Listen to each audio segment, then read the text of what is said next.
MLA ആയിരിക്കുമ്പോൾ എനിക്കൊരു കാറുണ്ടായിരുന്നു, അത് ഞാൻ വിൽക്കുകയാണ് ചെയ്തത്. ഇപ്പോൾ നിങ്ങൾ ഈ പറഞ്ഞ കാർ വാങ്ങിയിട്ടുണ്ട്, അത് എൻ്റെ ഭാര്യയാണ് വാങ്ങിയത്.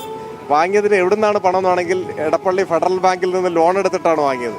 അതും അതിൽ എഴുതിയിട്ടുണ്ട്. അവരൊരു സംരംഭകയാണ്, അവർക്ക് ആ ലോൺ അടയ്ക്കാനുള്ള ശേഷിയുണ്ട്. അപ്പോൾ അവർ ലോൺ എടുത്ത് ഭാര്യ വാങ്ങിയിട്ടുള്ളൊരു കാറാണ്. ഈ നാട്ടിൽ ആർക്കും ലോൺ എടുത്തിട്ട് ഏത് വാഹനം വേണമെങ്കിലും വാങ്ങാനുള്ള അവകാശം ഉണ്ടെന്നാണ് ഞാൻ മനസ്സിലാക്കുന്നത്.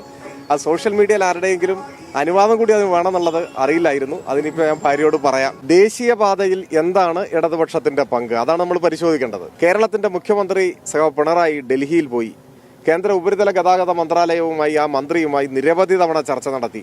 അവസാനം നമ്മളൊരു നിലപാട് സ്വീകരിച്ചു, 45 മീറ്ററിൽ ഇത് വികസിപ്പിക്കണം. അപ്പോൾ ദേശീയപാത അതോറിറ്റി 60 മീറ്റർ എന്നുള്ളത് അവരും വിട്ടുവീഴ്ച ചെയ്ത് 45ലേക്ക് വന്നു. അങ്ങനെ 45 മീറ്ററിൽ വികസിപ്പിക്കാൻ ധാരണയായി. അതിന് ആയിരക്കണക്കിന് ഏക്കർ സ്ഥലം ഏറ്റെടുക്കണം. സ്ഥലം ഏറ്റെടുക്കുന്നതിന് ഇന്ത്യയിൽ ഏറ്റവും കൂടുതൽ പണം ചെലവഴിക്കേണ്ടത് കേരളത്തിലാണ്. അതിൽ മുഖ്യ പങ്ക് കേരളം നിർവഹിക്കാം എന്ന് ധാരണയായി. 6000 കോടി രൂപ കേരളത്തിലെ ഖജനാവിൽ നിന്നും എടുത്ത് കൊടുത്താണ് ഈ ദേശീയപാത വികസനം കേരളത്തിൽ യാഥാർത്ഥ്യം. അതാണ് LDFന്റെ ക്രെഡിറ്റ്. LDFനെ ആക്രമിക്കാൻ ന്യായമായതൊന്നും കിട്ടുന്നില്ല, എന്നാൽ അന്യായമായി എന്തെങ്കിലും പറയാമെന്നുള്ളതാണ്. അത് കേരളത്തിലെ ജനങ്ങൾ തിരിച്ചറിയും. കേരളത്തിലെ ജനങ്ങളൊക്കെ സാമാന്യ ബുദ്ധിയുള്ളവരല്ലേ, അത്രയേ ഉള്ളൂ.